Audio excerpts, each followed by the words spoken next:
Extra time.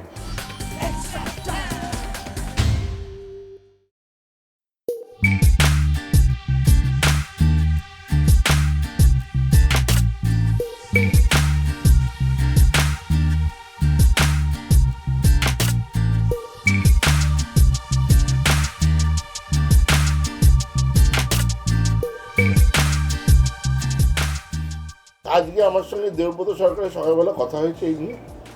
উনি প্রচণ্ড ক্ষুব্ধ, প্লেয়ারদের সন্ধ্যাবেলা উনি ডাকছেন। সম্পূর্ণ দায়ী হচ্ছে প্লেয়াররা, সম্পূর্ণ দায়ী। এবং এই প্লেয়ারদেরকে যদি একটা শিক্ষণীয় শাস্তি না দেওয়া হয়, ব্যবস্থা না করা হয়, তাহলে এটা ফুটবলের পক্ষে অত্যন্ত দুঃখজনক। এই জন্য ফুটবল এই জায়গায় পিছিয়ে যাচ্ছে। এটা ভারতবর্ষের বুকে একটা ইতিহাস সৃষ্টি করা শাস্তি হওয়া উচিত।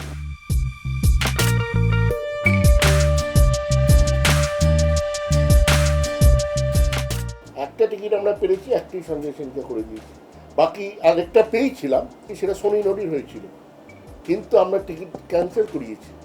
কারণ একটাই, কেন আমার কাছে টিমটা হল মোর ইম্পর্টেন্ট। সবাই একসঙ্গে আসবে, একসঙ্গে যাবে।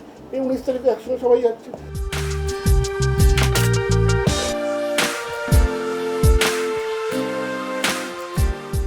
তোমাকে স্ট্যাটাস বাড়াতে গেলে, গ্ল্যামার বাড়াতে গেলে তোমাকে হিরো ওয়ার্শিপ কখন করবে? সে যখন সাধারণের মতো চলবে না, তখনই তাকে হিরো ওয়ার্শিপ করবে। ইস্ট বেঙ্গলের অপমান মানে আমার অপমান। মোহনবাগান, ইস্ট বেঙ্গল আজকে এমন একটা এরা প্রতিষ্ঠান যে এদেরকে অপমান করা মানে হচ্ছে যে আরেকটারও অপমানিত হচ্ছে।